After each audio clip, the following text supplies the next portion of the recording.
La historia nos presenta a Toya Akazu, un simple empleado de oficina, el cual se encontraba en el autobús de camino a casa. Mientras miraba su celular, marcaba una novela la cual leería cuando estuviese en casa.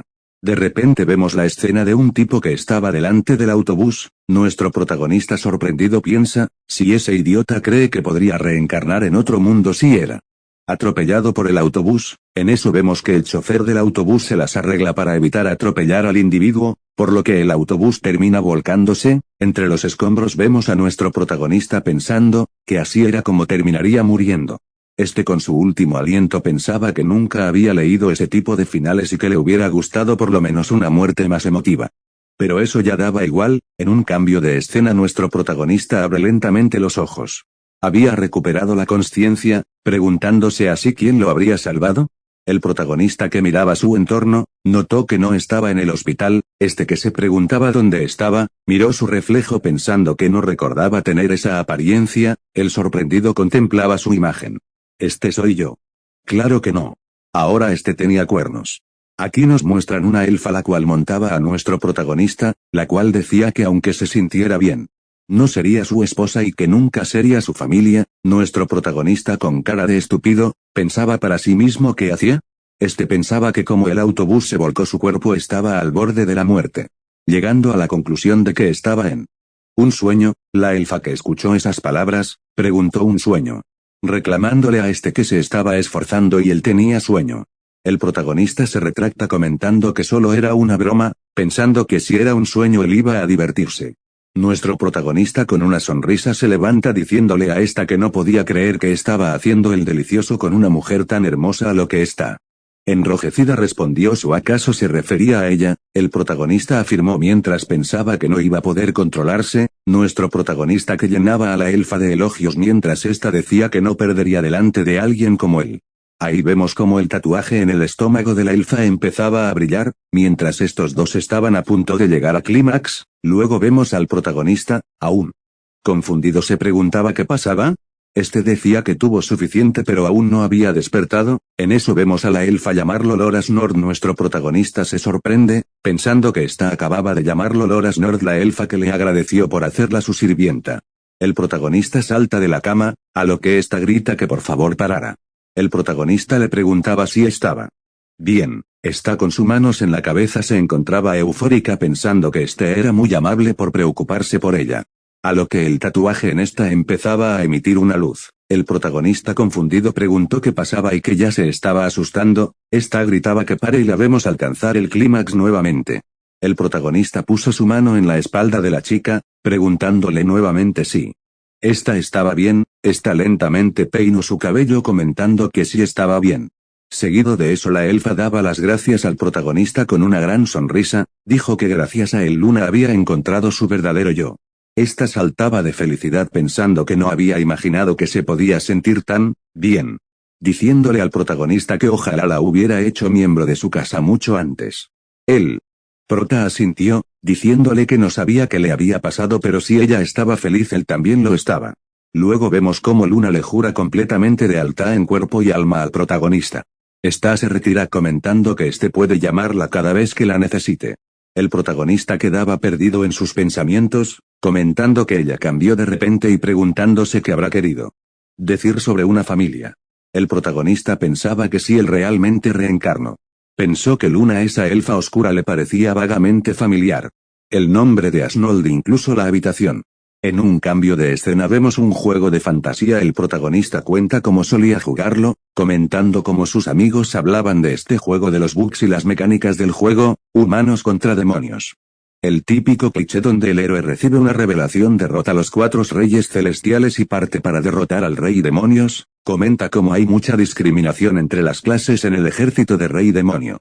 La gente que caía en la pobreza se unía a Era un juego de aspecto oscuro, pero el protagonista cuenta que lo echaba de menos. Volviendo a la realidad, el protagonista piensa que su último sueño en vida sería ese juego, aunque era demasiado realista, pensando así que Dios le estaba mostrando su sueño con tal resolución. Dice que ya era hora de despertar de aquel sueño. El protagonista se levanta, pensando que era mejor vestirse. Seguía comentando que era un dibujo 2D, viendo su reflejo, comentó que se miraba realmente bien. Luego se le vino a la mente unos de los bugs comentando que en esa habitación existía uno. El protagonista se acerca a la pared pensando que ese era el lugar donde estaba el bug, dijo que no sabía cómo recrear el botón pensando así que tal vez poniendo su mano en la pared funcione, el protagonista al poner su mano en la pared fue tragado por esta, al salir de la pared se encontraba fuera de la habitación, pensando así que pudo meterse. Pero estaba en un mundo de videojuegos después de todo. Delante de él estaban dos lagartos, los cuales intentaron atacarlo, preguntándole a este quién era. El protagonista al verlos estaba un poco sorprendido, recordando así que cuando jugaba se metió en un almacén donde habían unos cuantos, comentando que estos eran bastante duros. El protagonista tuvo un choque de realidad pensando que verdad era el mundo de ese juego. Los hombres lagartos que reconocieron al protagonista, le preguntaron de dónde había salido ya que se supone que eso era un callejón sin salida. El protagonista se queda pensando, que no podía decirles que usó una técnica para atravesar la pared y que debía esconderlo, los hombres lagartos rieron exclamando que seguro se trataba de un experimento mágico, a lo que el protagonista respondió que sí, pensando que estos lo interpretaron bien y que casi cometía un error.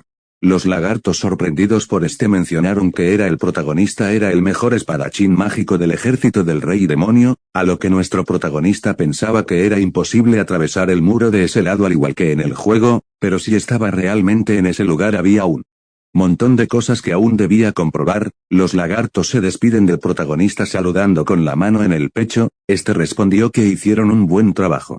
Gritando larga vida al señor demonio, el protagonista caminaba por el pasillo, comentando que cuando era pequeño jugaba este juego y como le encantaba el diseño de los hombres lagartos sentía mucha alegría al verlos en acción, nos dice que el diseño del juego era una obra del dibujante de manga de Aigoro Arashiwaga y que era un gran fan de El protagonista cambia la mirada al ver a las afueras del castillo, reconociendo a esta como la fortaleza oculta de la región de Rondeoro. El protagonista piensa que normalmente estaría encantado por estar en el juego, pero había un gran problema, su personaje era Asnol quien moría. Al principio como un jefe de nivel medio. Cuenta que cuando estaba en primaria se reía de ese personaje porque le parecía un bruto. Preguntándose a sí mismo, el por qué tuvo que reencarnarse en ese personaje. Aún así ya no tenía sentido lamentarse, aquí vemos cómo lo recibía uno de los guardias, preguntándole que dónde estaba, a lo que el protagonista respondió estaba probando una magia nueva. Magia de transmutación. Estos sorprendidos ante esa magia abrieron la puerta, delante del protagonista a lo que respondió que estaba en fase de prueba, el protagonista que estaba en su oficina se preguntaba cuánto tiempo faltaba para que llegasen los héroes. Y que tiene que hacer algo antes si no terminará perdiendo la batalla y morirá, con preocupación necesitaba saber cuánto tiempo le quedaba, pero primero tendría que averiguar qué planeaban los héroes. En eso sus pensamientos son interrumpidos por alguien que llamaba a la puerta, el protagonista dejó pasar a aquella persona, la cual lo llamó maestro, también informándole que el escuadrón de asesinos estaba listo para la acción en breve. El protagonista se sorprendió al ver a la pequeña niña llamándole por su nombre el cual era Eris. Esta incrédula le respondió. Así es, soy Eris. El protagonista un poco nervioso, describe a esta chica como una demoníaca nacida del norte de cenizas y que esta era una sirvienta humana. Menciona que esta muere temprano en el juego siendo una subordinada de y que solo tenía una aparición breve en todo el juego. El protagonista aún nervioso comentó que recordaba claramente sus acciones, la recordaba claramente por su impacto, comenta que tras perder la batalla contra los héroes Asnold, huyó por un pasadizo secreto el cual se selló inmediatamente permitiendo que escapara, Asnold que se abría paso por el pasadizo con su cuerpo aún pegado a él, en eso apareció una figura delante de él, era Eris. Asnold le dijo a esta que era bastante considerada y que si le había traído algo para curarse, ante la actitud de Eris preguntó si había algún problema, Eris que se abalanzó contra Asnold clavándole un puñalada en el pecho, incrédulo preguntó el por qué, a lo que esta solo dijo no preguntes. Volviendo al presente vemos al protagonista bajar la cabeza exclamando que no lo matará un hombre valiente sino, que sería apuñalado hasta la muerte por Eris. Después de eso Eris se lanzaría a su muerte detrás de la fortaleza, esa muerte causaría muchas especulaciones entre los jóvenes. Luego de eso surgió un libro que reveló la verdad sobre Eris, sus padres fueron asesinados por los hombres de Asnold, ella solo se había acercado a él para vengarse. Volviendo a la realidad, Eris estaba confundida viendo al protagonista el cual le decía que no pasaba nada. Este se disculpa diciéndole a Eris que saldría un rato. Eris asintió bajando la cabeza. El protagonista nos explica sobre el escuadrón de asesinos. El protagonista relata que hubo un evento donde los héroes eran atacados en una de las posadas por los demonios a medianoche. Este menciona que tal vez pudo ser el escuadrón de asesinos. Nuestro protagonista piensa que tiene todo el sentido que los hombres valientes los atacarán después de eso, pensando que debería dejar todo eso y huir. Este creyó que no había lugar para los reyes celestiales en ese mundo. Este tendría que evitar la lucha contra los héroes y también hacer algo con Eris, pensando que era mucho trabajo. Pero para el que había jugado el juego lo suficiente para saber todo lo que hay que saber sobre ese mundo, además de las soluciones y los errores con su conocimiento debería sobrevivir. El protagonista se cuestionaba hasta qué punto podría producir los trucos, pero de alguna manera sentía que todo saldría bien. Todavía no sabía si estaba en un sueño, pero de algo estaba seguro: no moriría al principio del juego.